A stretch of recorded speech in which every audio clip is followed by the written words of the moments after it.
ils vont pas. Voilà.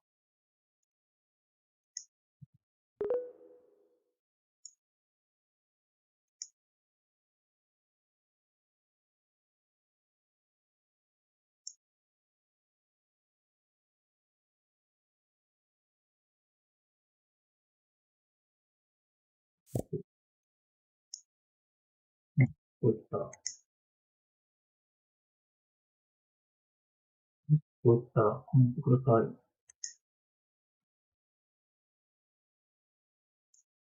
言ってください。いいですか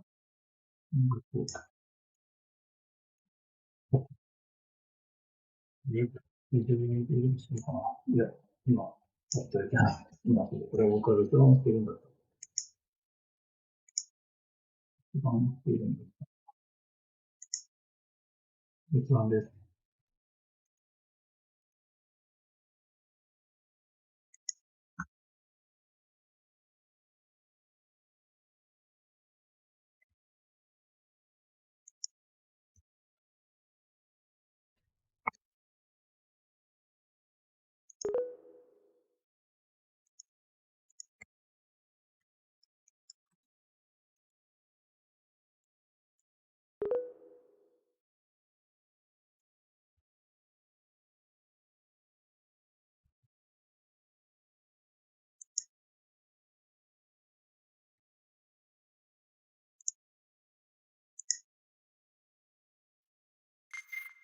Hi, Akihiko, can you hear me? Yes. Hello. Yes. What do you... Hi. So, if you don't mind, it's time for the panel discussion. So they're waiting for you at the boardroom on the right-hand side. Okay. Thank you. Merci. You're welcome.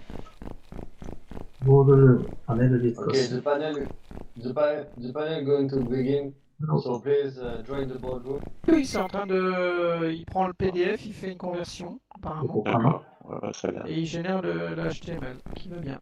Ah ben voilà, le voilà. Ah ben non, ça c'est pas le tien. Non, si, c'est à moi, ça. C'est bon. Ah c'est à toi ça? Ah super. Alors clique tout de suite sur la petite étoile, à côté de la petite flèche là. Oh, ouais. Mon Tu Dieu, cliques c'est sur la bon. petite étoile et il va te faire un onglet. Hello Aki. Ah, on fait vise voiture. Eh. Alors, Donc Jade, c'est bon, t'as cliqué sur la petite étoile, est-ce qu'il t'a j'ai créé un onglet? cliqué sur la petite étoile, ouais. Et il t'a créé un onglet normalement. Juste Alors, il au-dessus m'a de... créé un onglet, c'est-à-dire... Bah, juste sous outils de présentation, il y a un petit truc marqué HTTPS, quelque chose comme ça en bah, il gris n'y a là, rien tu vois. créé du tout. Ah, ça m'énerve, ça. Alors, Qu'est-ce que reclique j'ai sur fait la qui petite étoile. Voilà, ça c'est ma présentation. Ouais, ok, bon.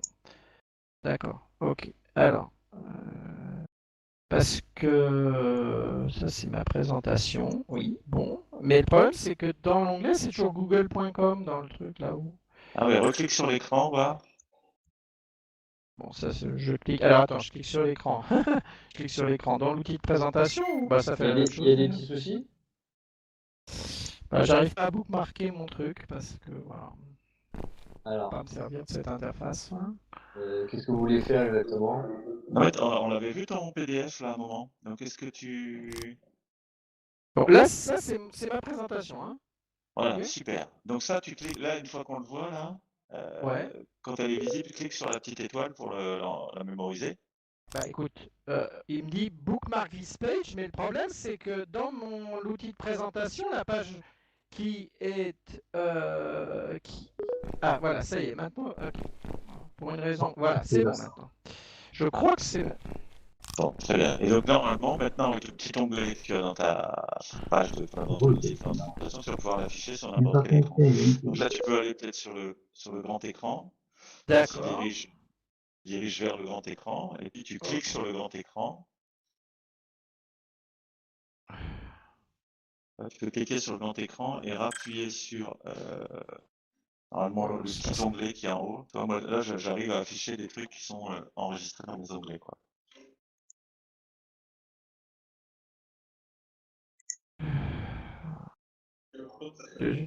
Zut. Ouais.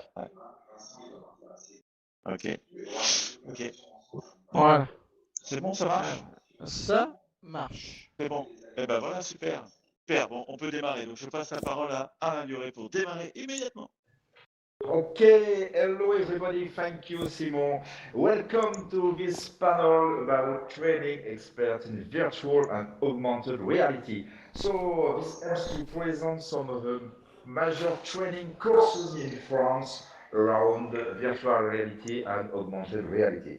So we have 5 people here to speak with you about what do they do with virtual reality teaching, and I will present you in the order. First, Indira Touvna from UMR EDIASIC UTC at Compiègne. Then we see with Jan Vézien from the laboratory liaison from CNRS University Paris-Saclay. Then we listen to Jean-François Gégaud from Art and Technology Image at Paris 8 University. And after we can hear from Vincent Merles from ENSAN Paris. And also we will finish with Simon Richir from ENSAN Angers. So I have one major question for the 5 people. Can you briefly present your training around virtual reality? Say to us, how do you teach virtual reality or augmented reality? Do you use some particular teaching techniques? So we will begin with Indira from Compiègne. Thank you, Alain. I'm from the University of Technology Compiègne, and we use well, Compiègne is in the north of Paris, and it's a university connected to different universities in the world, like Excelus Shanghai or different universities in Europe.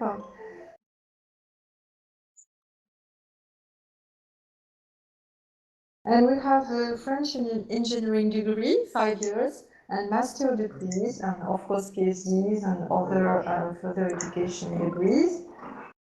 And this engineering training course takes 3 years after a core curriculum. And in this engineering training course, I am responsible for a VR course. And I teach to computer science engineering as well as mechanical science. And I have also a course in master for user experience design and PhD training. And, sorry. Whoops. I want to go.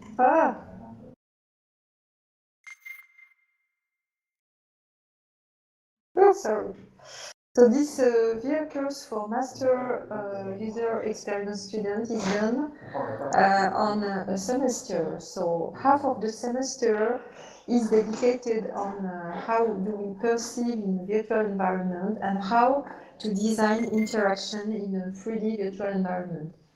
And at the same time, we try to use some projects developed at the UTC. And there is an evaluation of an existing virtual environment with fundamental tools like questionnaires for presence with the NASA TLX questionnaire. And students are able to test projects and to evaluate them and to compare different projects from the point of view of the experience and the interaction. And I do also course for engineering courses, and in these engineering courses, I want to go on. I just yes, and half of the semester is also dedicated to the basis of VR, and we use these fundamental elements. And on the second half semester, we develop projects using HMD like the Vive or the K, because we have immersive room at the UTC.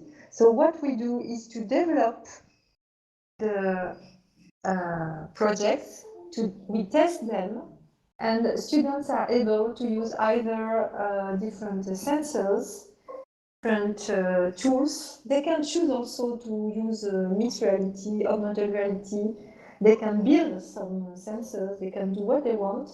And the idea is that there are some labs, but outside of the lab, they can work together, and as well, they can have some groups between themselves, and they can work also with master students. Thank you. Thank you very much, Indira. Please leave the room. Don't click on the screen because it is you change the PowerPoint slide of the speakers. So please don't click on the screen, please. Thank you, Jan. If you can speak now about your teaching. About my work, if I can manage to put up my slides yet again. Which I seem to have trouble. I don't want to upload my file again. I thought I would bookmark the thing, but I have a problem with this presentation tool. I'm awfully sorry. I'm not very good at it. No problem. Please click on the bookmark or upload it again. Just click on the screen. But please, nobody else click on the screen. Yes, except my bookmark seems to have disappeared for some reason. Can you upload it again? Yeah, that's what I'm going to do. I'm awfully sorry. It's going to be take a few seconds to upload it yet again. Hopefully it's going to be quicker time.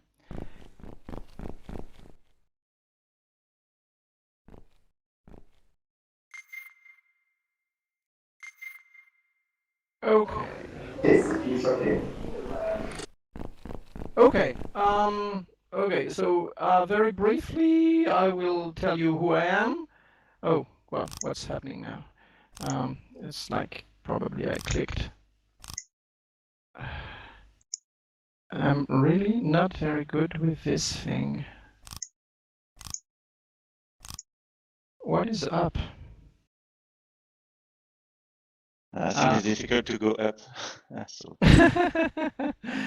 All right. I don't know. When Maybe you should refresh the screen, maybe? I can refresh the screen.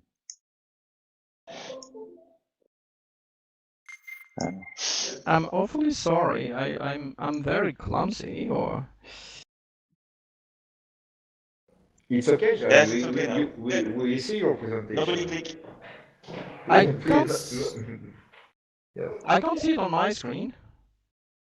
We see it. To refresh your screen, I think. Oh, how do I do that? Top right, the little button. Top right. Oh God. Top right on Use the the screen refresh itself. option on the top right corner. My screen goes black all the time, so I can't really. Sorry, Jan, you can explain. Perhaps I try to follow you with your screen. Speak about make your okay. screen. I try to follow. Okay, yeah, because I'm sorry, I can't see my own slides in the virtual environment, so it's very difficult to guess. Okay? I am on the summary with the screen too. Who teaching IR, teaching VR, and the future. Okay. So let's go to the slide 3. Okay. So who I am? I'm Jean Vézien. I'm a research engineer in the lab which is called LISTEN, which is le Laboratoire Interdisciplinaire des Sciences du Numérique. This is a new lab which actually comes from the fusion between the two former labs on the Paris-Saclay University, formerly LIMSI and LRI for people who know it. Anyway, this laboratory covers a very large area of activities, but our team has been doing virtual and augmented reality since 2001. Actually, I've been doing augmented reality for even longer than that, but let's let's skip all the PhD and all that stuff. I've been teaching VR and AR in a number of engineering schools, in the masters, in particular in the masters of Université Paris-Saclay, which is a human-computer interface master. And I also do professional training for about for a total of about 100 hours per year. So I have a somewhat extensive experience in teaching VR and AR, and there are some things that I noticed. So let's go to slide number 4. Is that okay? Do you see slide number 4? Yeah, yes, it's okay. It's okay. Okay, great. Now, VR and AR are becoming more and more commonplace, especially for students. But there is usually what I call the "I can make AR on my smartphone" effect. That is, most students can imagine that augmented reality is about putting virtual stuff on top of the webcam of their smartphone. But I think, as I say here, that a passive augmented world that is just, overlaying virtual stuff on the real world is just what I call glorified advertisement. That is, you can put anything on the real world and it just looks like augmented reality. So I try and demystify that by saying that for me, the emphasis is on interaction. If you don't have interaction in augmented reality, you don't have augmented reality. So of course, I do teach how to make that visual augmentation and how to create that augmented reality effect, including on smartphones, even if I don't like them very much. But I spend a lot of time teaching the importance of tangible interfaces, of 3D sound, and of haptics in general. That is basically all that standard augmented reality APIs do not provide currently, and that's a shame. Because I think they are very important. They're actually crucial to an AR experiment. So, of course, I do some technical teaching, programming, and all that sort of jazz, but that's not a very important thing for me. I make an extensive use of animes, because I think Japanese animes are great. First of all, to focus the attention of students. Usually they pay attention to it. And second, animes are great because they usually focus not on the technical part of augmented or virtual reality, but they actually focus on action and usage in general. So they're great to actually exemplify how people are likely to use augmented reality in future situations, including everyday situations. Here you can see an image from the anime Deno Coil, where... You have 2 minutes again. 2 minutes again for Yeah, that's fine. Yeah. So, okay, so I have a focus on using multimedia information and teaching the importance of tangible interface. Okay, next slide. Now, regarding VR, the problem is, for me, is a little bit different because I want to do teaching with VR. Not, of course, I do teach VR, but I want to do teaching with virtual reality. And I'm particularly interested in teaching knowledge, not procedures. VR is very good at teaching procedures, showing people how to do stuff in virtual world, and then they can do the same thing in the real world. But I want to teach knowledge. And knowledge is a rather difficult thing to grasp because you need to identify what to learn, and this is a job of didactics. So I work with professors specialized in didactics of different specialties, including physics, but also what to unlearn, because people have misconceptions about knowledge. They think they know some stuff, and it turns out they don't know them. So you want to actually quickly go past the wow effect of VR and then use it to truly make them learn something. And making them learn something means you must evaluate often what they do and precisely. So I make an extensive use of very traditional tools like questionnaires in order for them to really know very often if they really learn something new with VR. And finally, what is important is that you don't want to put the teacher in the trash can. Because VR is usually a pretty immersive experience. Students tend to feel a little more isolated, and the teacher has a problem knowing what they're doing and what they're learning. So I want the teacher to be involved in the VR teaching experiments, and that's why I want to include actually avatars or any form of teacher within the simulation. That's very important for me. So Okay, thank you, Jan. yeah, we'll talk about the future with my next slide later on. Yes, Okay? we will talk about this after. Yeah. Thank you, Jan. Now we can listen to Vincent Merves from ENSAM Paris. Yes, well, I just need to switch the presentation. So maybe I will have to click, yes, perfect. So thank you. My name is Vincent Merves. I'm from ENSAM.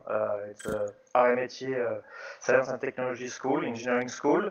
I'm not located at exactly the same place as Simon, because Simon is exactly on the same school. I'm located in Paris. Maybe I can change the slide. Yes, and we are located in the back part of the school in Paris, and the laboratory where I working is a laboratory de conception produit innovation, and the main theme of research is design and innovation process improvement and optimization, and we directly go from the idea to the product. That's exactly what we doing, what we work with inside this laboratory. Why I speak about the laboratory for training session? Because we focus our training on research project, and the laboratory have a strong part on teaching. So the aim topic of research is understanding and formalizing the design and innovation process, and construct also some theoretical models in order to well manage projects and so on. I try to change the slide. So we have several kinds of skills and expertise because we have multidisciplinary teams inside the lab. I just put a cloud of word in order to have all this knowledge skills. Try to make it very quickly. So this is actually localization. So we have some platform, virtual reality platform, electronic development platform, also a material tech, a library of many kind of materials, and also rapid manufacturing things like a fab lab with printing, 3D printing device, and so on. So actually, we are not specialized in virtual reality. Oh, sorry, just like before. Sorry, I don't know how to move back. Yes, thank you. We are not specialized in virtual reality, but we have two Master of Science. One on design and innovation process, and another one in interaction process that is not focused on virtual reality, but focused on how to design interaction and how to manage interaction. Two master 2 level, and we are also some what we call specialized master. It's a master that you can intend after your engineering school, based on quality maintenance, innovation business. Sorry, it's change. Yes, and digital engineering process that is not. There is some immersive notion that take place in just some training.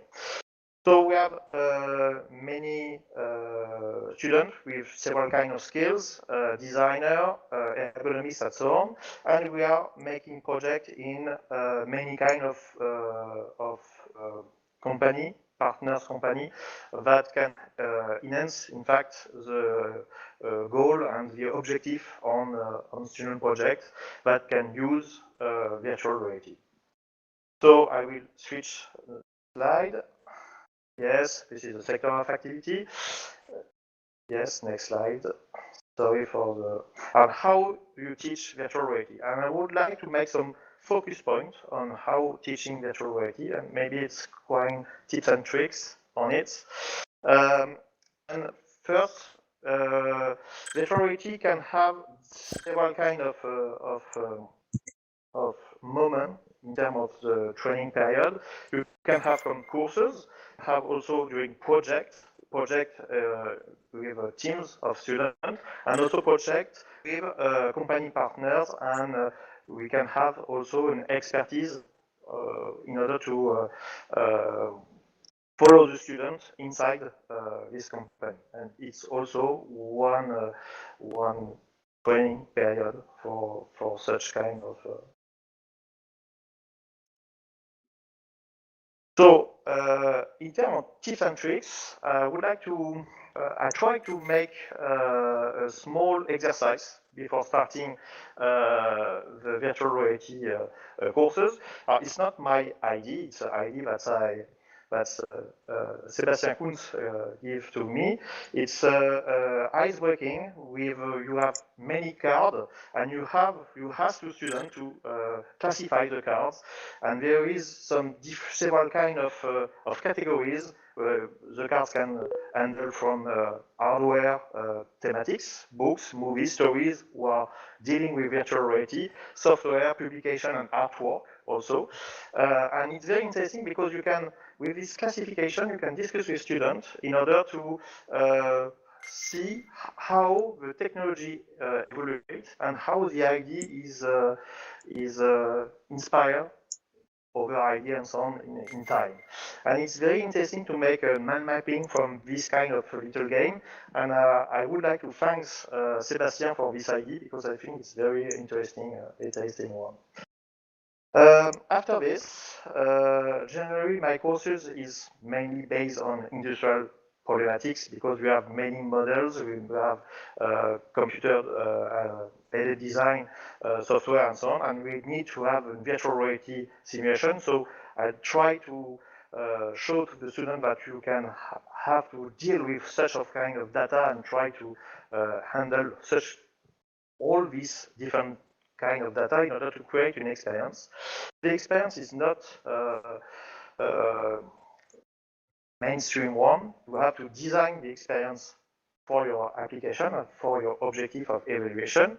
That's why I introduce also during my courses what we call the 3I2 model approach, in order to specify which kind of immersion and interaction you have to deal with in order to construct your experiences and your evaluation of your project. Further, because it's very well known. So understand how user feels and perceive things. I try to analyze also how you can interact in virtual and real world, and how you can perceive product, how you can perceive things through virtual reality and so on. So I try to discuss with students on such kind of topic. And slide, I go very quick. You can also make some storytelling things, and storytelling is very common tool for defining action and defining usage of product and so on. But in fact, it's very action-centric. I leave it in French. It's very based on action and not on people and user. And I try to introduce to the student another kind of handling this kind of storyboarding with, in fact, user-centric point of view, in order to analyze how people perceive things and how we can deal with interaction and how we can perceive, in fact, the true virtual reality. So there is also a little trick in order to make sketch and make some exercise with paper, sheet of paper, because we don't really use a computer at the beginning or during the courses. And this little tool is, in fact, a sketchboard when you can sketch some hypothesis of action and so on. It's quite storyboard, but you can make it in 3D. When you scan, you can put it in 3D all around the user. And now if you have a technology, if you have a tracking system and so on, you can also now draw in space, like in fact many artists who create some forms through line. In fact, your brain are able to project information and create some forms. So you have many things now with Tiltbrush who already make this. We try to assess such kind of work with research project on sketching and so on. But now I think tools are, I don't know, fresh. Yes, I don't have a feedback. How? Yes, it's a video, but it doesn't work because it's a PDF. So this is a kind of exercise that we ask for students in order to prepare it to how to handle virtual reality and interaction. So now there is some common tool that you can find in markets like Gravity Sketch, but I think there is a research project, and Simon maybe make teasing on it with time to concept, who have time to sketch, and there is many research projects on it, many things to do on such kind of approach, and how to done to use such kind of tool in terms of how you can make some storyboarding, how you can handle it in order to prepare interactive content. So I completely lost in my presentation. So we have a technical platform. Yes, now I find my slide. We have a technical platform with restricted area, with also a public area. Students are able to go inside the public area in order to test and manage experiences. And the restricted area is more for developing and observing the things. So you have an observation room in order to observe how the students work, and also a development room, in fact, where you can develop electronics and something if you want to develop new kind of interactive tool and so on. So that's, I think, all. Just a sneak peek of many kind of tools, and we use it in research project in order to go to the ID, to the real things. So we use virtual reality in order to test and evaluate the behavior of a drone, a surface drone like a boat, in order to make inspection inside a very large pipe underground. And we use virtual reality to analyze how user and how we can handle the product, and then we can iterate with virtual reality in order to prepare and make the good choice on the final product, in fact. That's all, I think, because I'm on the next hour. Okay, Yes. okay, thank you very much, Vincent. Thank you. And now we can listen to Jean-François Gégaud from Art and Technology d'Image and InRev Laboratory at University Paris 8. Hi, thank you, Alain. So I'm loading my presentation. So you're supposed to see the first slide. Okay? Yeah, okay. So I'm happy to present after Vincent because we used to teach together virtual reality at Paris 8 a few years ago. And in fact, I'm presenting something that is less practical. I will talk about sensors, hardware, software also, but I try to analyze the way I teach at Paris 8 since 2010. So it's been 11 years now. I'm teaching VR and AR at the department Art and Technology d'Image. So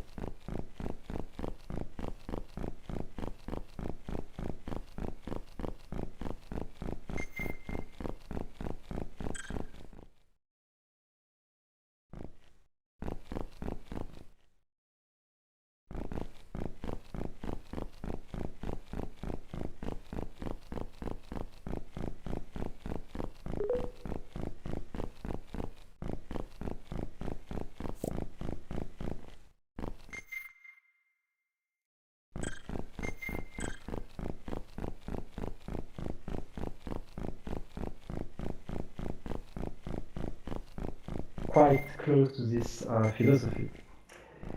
The audience we have is we have mostly bachelor and master students at the department, but now we are also teaching for master students, which is a 6 year or a year after the master degree, and also PhD students. And what used to happen now is we have mixed groups of students, sometimes between bachelor and masters, and also between master and PhD students. So we have to adapt our courses to fit these different audiences. And what also is happening is I used to do some many exchanges and to teach in different countries and cultures. In fact, it's not really always easy to teach VR and AR, depending of the country. For instance, it happens one time the country where I was has very limited access to internet, so you have to be really prepared to bring all your software with you, because you can't download anything when you're with the students. So there are some constraints that also are dependent from the place where you teach. About my method, in fact, I try to quickly analyze how I do it, and I call that simple. So the C is about first collective dreams and concerns about the medium, because with the students, my first question in the course is to ask them, what is VR for you, and what is evocating to you? So the idea is to collect all the ideas from the students, with the movies, the books, everything they have seen, learned, and tried about VR. Also to discuss about what is dystopia and utopia, because this technology is really sometimes inspiring and sometimes freaking people. So first thing to do is to collect information about the audience. The second thing I used to do is to bring some demos and ask people who have never tried VR or AR to try it, and to try different helmets, hardware, software, and to try also different situations, because some VR applications like 360 videos are sometimes very passive. You'll just sit down and you can't really interact with the contents. So the idea is to show them and explain to them why they try the application, what is interaction, what is immersion, and what is agency, where you can use stuff, and what is embodiment, when you don't have a body and when you have a body. The third step is to make them analyze what they have tried, and to, especially in arts, try to make emerge what are the specificities and the singularity of the medium. For instance, I used to present to them the Oculus Quest demo with a little robot in you are in space, in fact, and you are in a very old how to say, it's an old car, and so it's the past, but you are floating in space, and you can interact with floppy disk and generate like a 3D printing, you can generate contents. So when they try the demo, I explain to them, okay, you can play with space and time, you can play with gravity, you can create paradox. In this demo, there is a hypercube. In reality, in the real world, it's really hard to show what is a hypercube, and in VR, you can present 3D and 4D and 4 dimensions objects and interact with them. So this is something that can emerge from practicing with some demos. And the second is the question of telepresence. The idea is to present especially VR as a social medium, and where you can create also a collective experience. Four point is I ask them to practice personally and to try different hardware and software.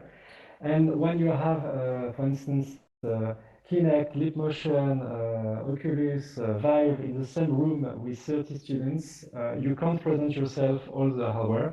As India said previously, I ask them also to individually try one sensor and then present it to the rest of the class using the flipped classroom system. So the teacher is no more presenting all the hardware and software. the students are changing and presenting to themselves.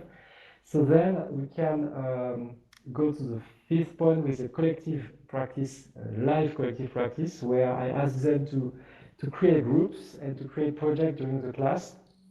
And when they decide to use a specific hardware or software, they know that in the class another student acquired the expertise on the device he presented during the flipped classroom. So it's a really time saving on one hand, and for the students, they are becoming experts without knowing, without, let's say, asking them to be an expert.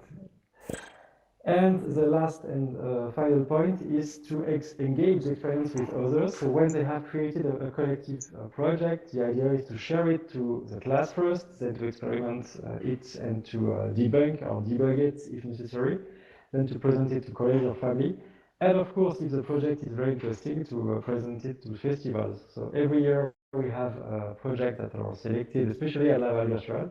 So for instance, this year we have the group Pabulum who is presenting in the conference hall in Laval. So you can talk with them and ask them how they create and etc. So it's something I think interesting for the students to understand the whole pipeline to create a project from the first ideas to the experience, giving the experience to others.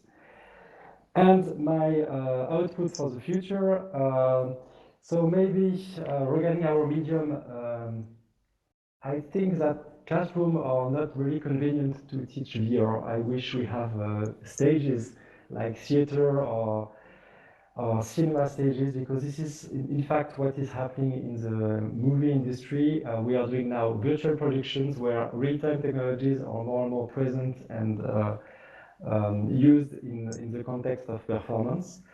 Second thing I see is that about the content, we should look at artificial intelligence, for instance, to generate or animate relevant content depending on your experience.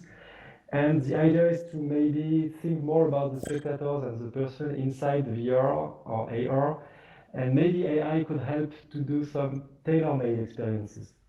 This is one of my expectations. The second point is to make things more hybrid, especially we can mix real and virtual objects, humans, environments. Don't hesitate to bring and to play with the frontiers between the different technologies. Especially at the Recto Verso Festival in Laval, Judith Guez is really investigating this question of mixing real and virtual together, and it is creating hybrid experiences, in fact. And the third one and last one is the question of high-tech and low-tech, because at university, in fact, we don't have all the hardware we would like, and we manage to do better with less. And I think it's important to teach also that in terms of sustainability, especially in the ecological context. Also to talk about hardware, and especially in the countries who don't have access to this hardware and software. So I think we have to communicate about that, and that also raises the question of ethics, because the medium is really, in fact, powerful. So what happens when you put a human into a VR system? It's not that, in fact, trivial, and it has a real effect on the human brain and body. And the final point is the question of posterity, because we really have trouble to maintain our artworks year to years. Digital, since we can copy files, we think it's completely eternal, but the problem is completely the opposite. We have really difficulties to keep our hardware, artworks and technology maintained in a long time. So for the future, we have to think also about that.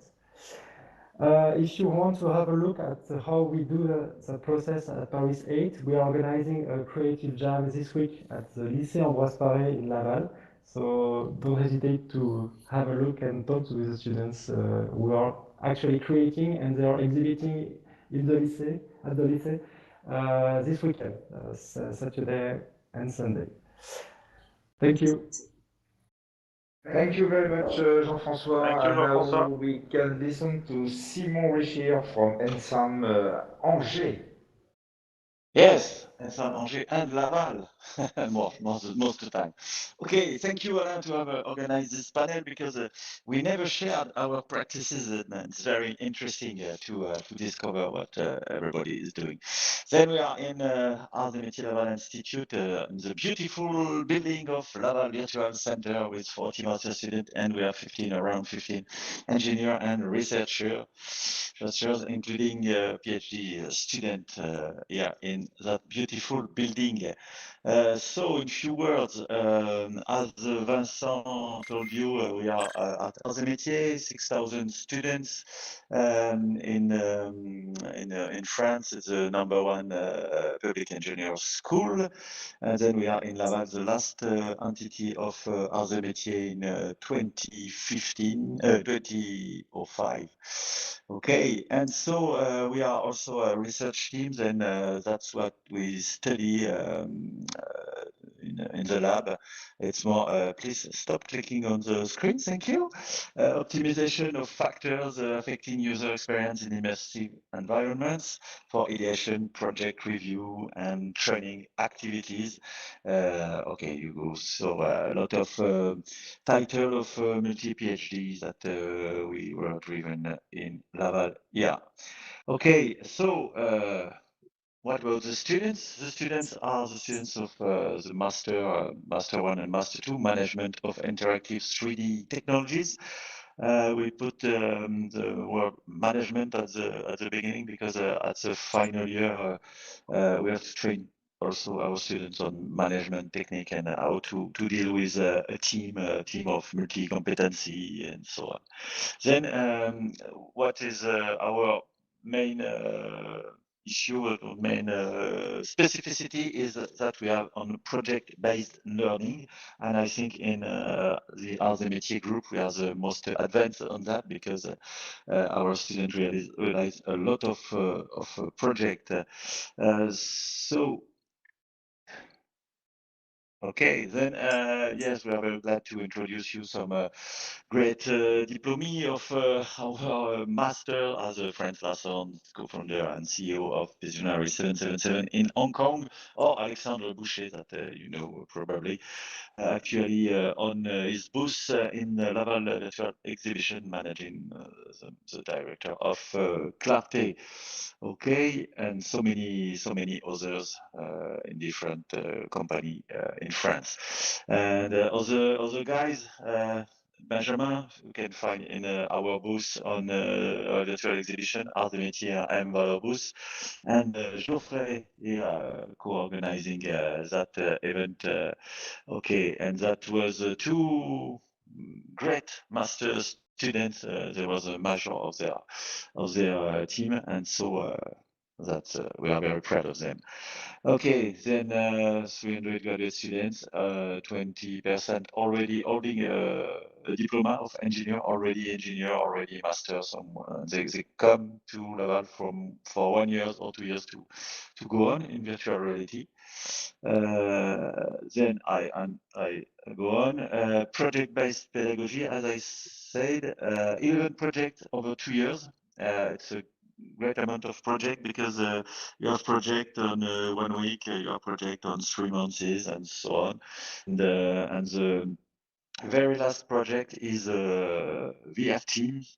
It's an amazing project. During 2 weeks, our students, Master 1, first year and second year, design a new application, a new experience. I would say maybe yes, an experience, and it's possible to try the experience. For example, right now during the professional day of Laval Virtual, you have Pinky Life and Sorcery game on 2 booths. Very impressive experience. Just go and try it and talk to the students. You will see they have a of idea and a lot of skills in VR.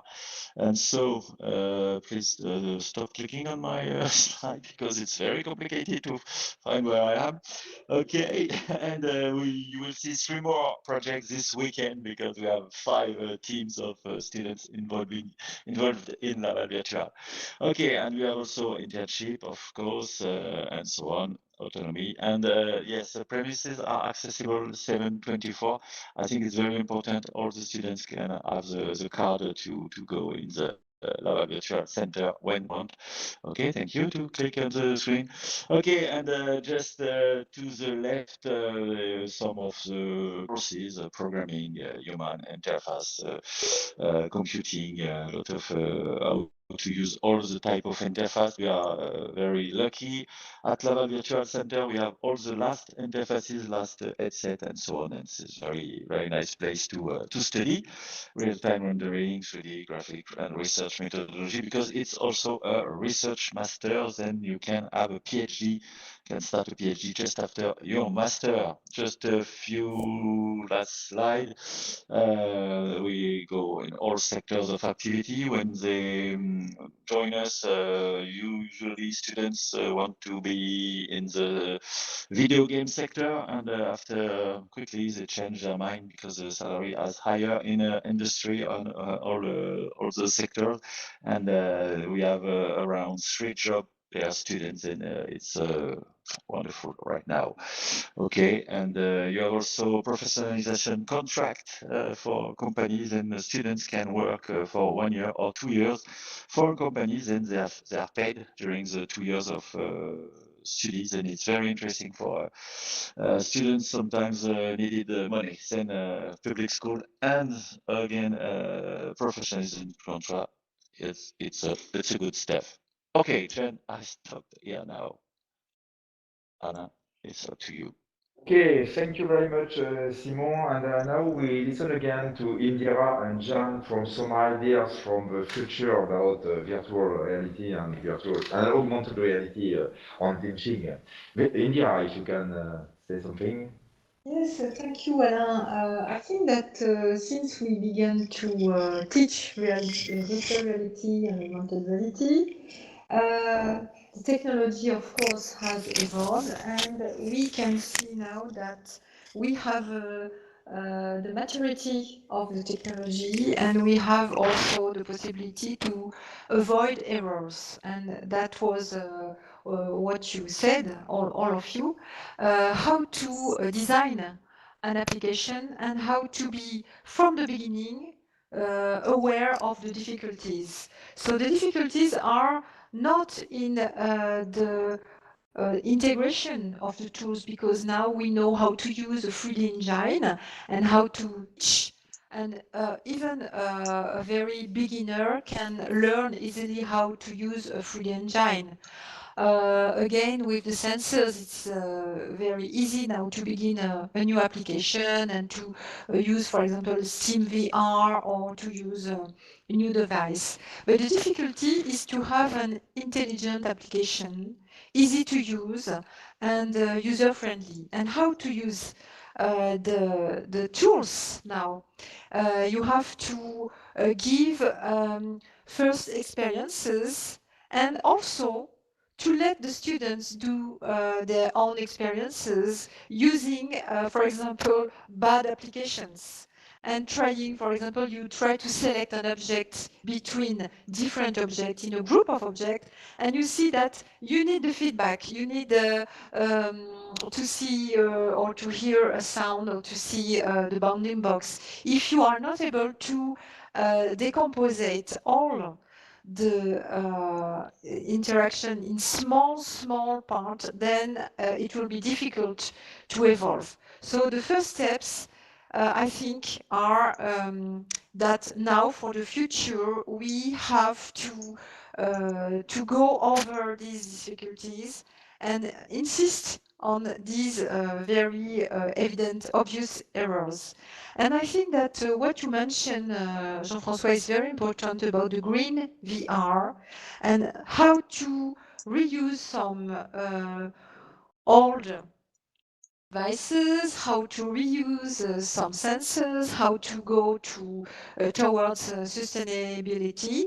And we mentioned also in our think tank about the future of VR, human take. What would be a human take to learn from the beginning that you need to integrate that the user will have to take very quickly in hand this application. So I think that the rules have changed.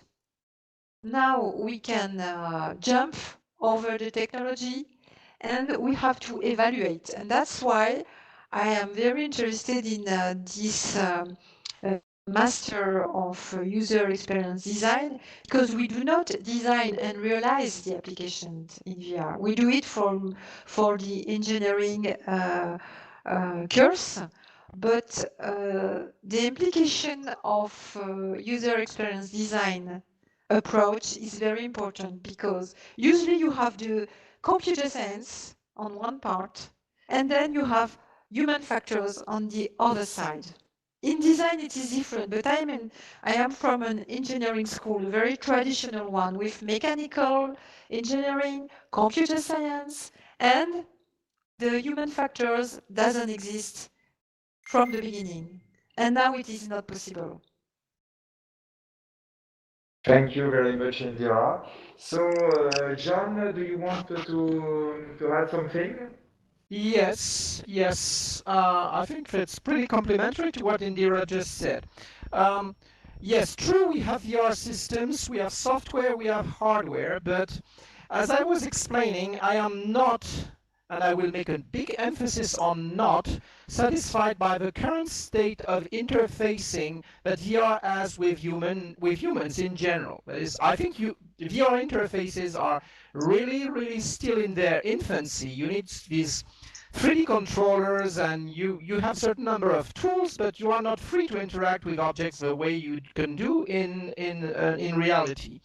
So I think the current VR systems in general need to be more open to the creation of new interactors, and that's why I was emphasizing the need for tangible interfaces in general, and the introduction of 3D sound as well, and haptics in general, so that the systems can really take into account new interaction tools, whichever they can be. The users can invent them themselves. We do that in HCI. We have a human-computer interface, course. So it's pretty specialized, but students love it, and it really emphasizes the fact that VR, a truly usable VR experience, comes with a set of customable interfaces.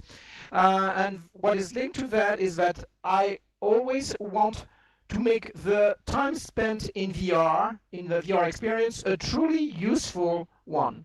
Useful being enjoyable, or truly useful from an engineering point of view, but time must be well spent in VR, and sometimes you spend an awful lot of time doing things which are not crucial to either the task or the enjoyment, etc., etc.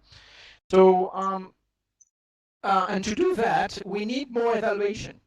We need to have some, maybe not standardized, but at least some well-established framework to truly establish whether VR is truly good for the experience that is targeted. And I am specialized in teaching, and I'm trying to find out how VR can be used in teaching. So that's just an example, okay? But I was faced with the problem that I had no idea whether the VR tools I was trying to use, were of any use for teaching. And it so happens that so far my results are pretty disappointing, actually. That is, that people are very good at learning procedures. They can learn, pretty fine gestures and such. But in terms of true knowledge, the acquisition is slow, and it's really unsatisfactory for now. So either the tools I'm using are not good enough, that's a possibility, or I am not good enough at evaluating the things so I can change my tools quicker. So that's it. I want really to emphasize as well the need for evaluation of many human factors. I mean, how you learn things, but also how present you feel, how enjoyable it is, etc., etc. Okay, I'm done. So, okay, thank you very much, Jeanne. And perhaps nothing more, Jean-François, Simon, okay? Perhaps we have some question in the room? Do you have, perhaps we can take one or two questions. If you have some question in the room for our speakers? No question? On the chat, maybe? No? On the chat, I look at on the chat, but I don't see any question. No. Hello. So Hello. now we just conclude for this Hello. panel. So if Simon, if you want to Yeah, something. short sentence to Short. conclude. I said, Indira, I think we was with Laval Virtual Visionary Think Tank on Monday and Tuesday, and we talk about VR for all, and we talk about human and sustainable tech. And I think our student wants sustainable, want to save the planet, and so on. And maybe the thematic VR for all, mixing also human sciences and computer sciences could be very interesting. And maybe another point is to the use of virtual world. We are in virtual world, and it was an amazing experience here because we are in the same room here with the panelists, and well, it's not easy with our mic. You see the problem with Jan, technical problem, and so we are at the first beginning. We are at the beginning of the virtual world, and I think there's so many things to improve for the virtual world and to teach in virtual worlds, to use virtual world, and think, okay, that's my last thought. If you want to. Yes, actually, I completely agree with you all. What I, in fact, realize is that it's necessary to be really project-based with these technologies, because teaching only a theoretical aspect of it is really abstract. I tried recently to teach to a company without practicing because of the pandemic context. We could manipulate hardware, and it doesn't make sense for people to practice, to understand VR without practice. So yeah, definitely we should invite students to put the hands on, and also to exchange the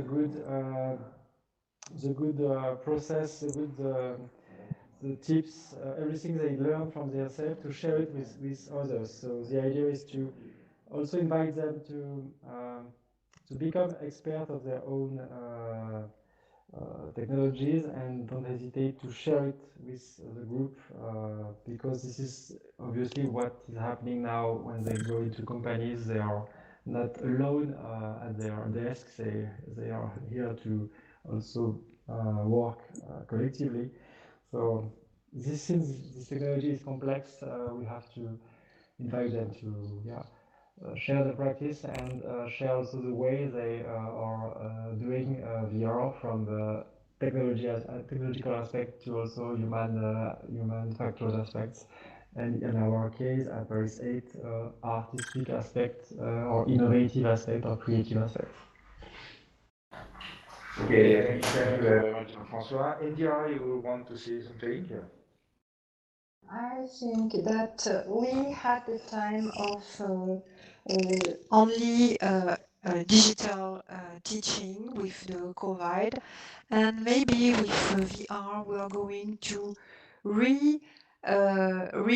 embed the digital teaching, because with VR we can use our body, we can move, we can be a complete human being. So what I think is that when you teach mathematics, for example, when you teach abstract concepts, now with VR you can teach more tangible things. You can go further and you can give the understanding of very difficult things like biology or history, geography by living experiences. So on one side, I think that there is a massive importance, and there will be a massive deployment of VR for teaching as a tool for understanding lots of difficult fields, very abstract fields.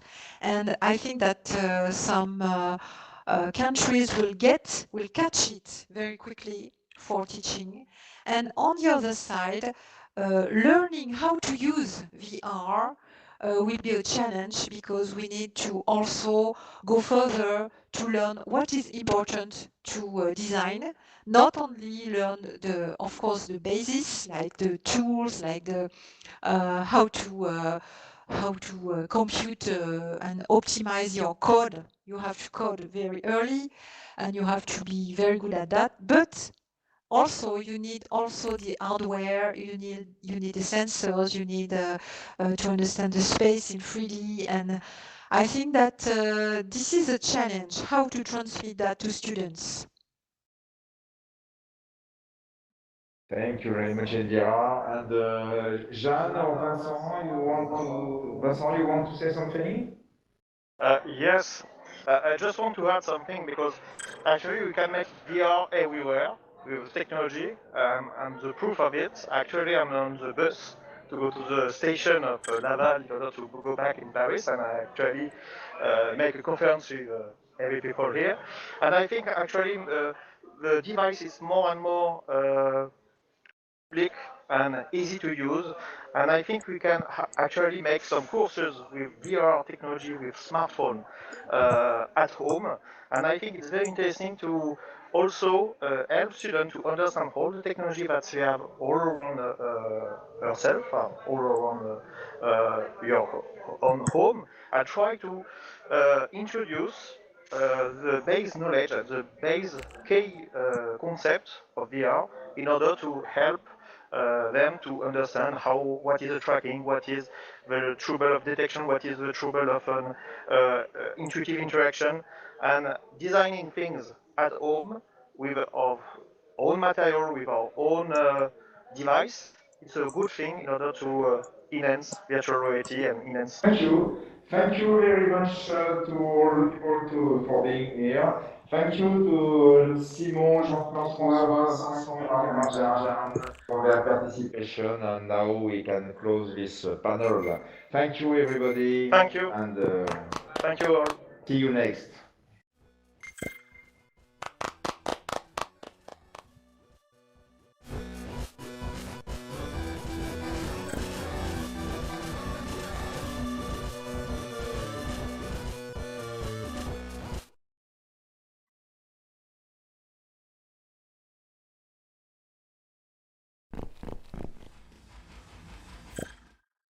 Hello.